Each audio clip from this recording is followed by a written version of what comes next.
تو پتہ یہ چلا کہ ایمان بہت قیمتی ہے، اور اللہ نے فرمایا وَأَنْتُمُ الْأَعْلَوْنَ إِن كُنتُم مُؤْمِنِينَ، اور تم ہی بلند ہوگے اگر تم مومن ہوگے۔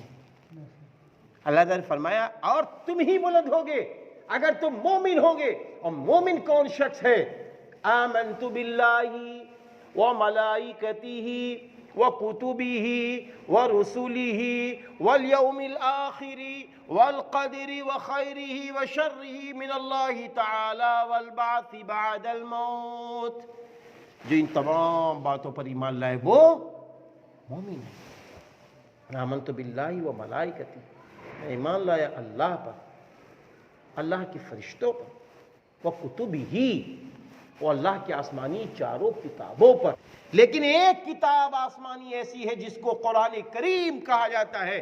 قرآن کریم نے خود دعویٰ کیا ہے اِنَّا نَحْنُ نَزَّلْنَا الذِّكْرَ وَإِنَّا لَهُ لَحَافِظُونَ۔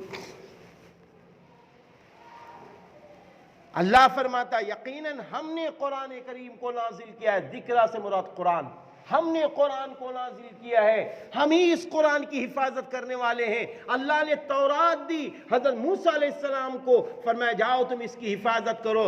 اللہ نے انجیل دی حضرت عیسیٰ علیہ السلام کو، کہا جاؤ تم اس کی حفاظت کرو۔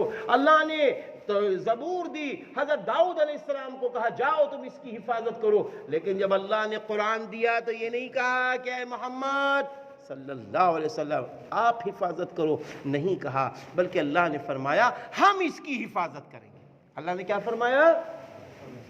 آج ایسی حفاظت کہ اگر گاؤں کا پردھان کا بیٹا یہاں قرآن پاک پڑھ رہا ہو تراویح میں، اور تراویح میں سورہ الم تر کیف کی کوئی آیت نکال دے، بھول جائے، تو پیچھے کے معصوم بچے چیخ پڑتے ہیں الم تر کیف فعل ربک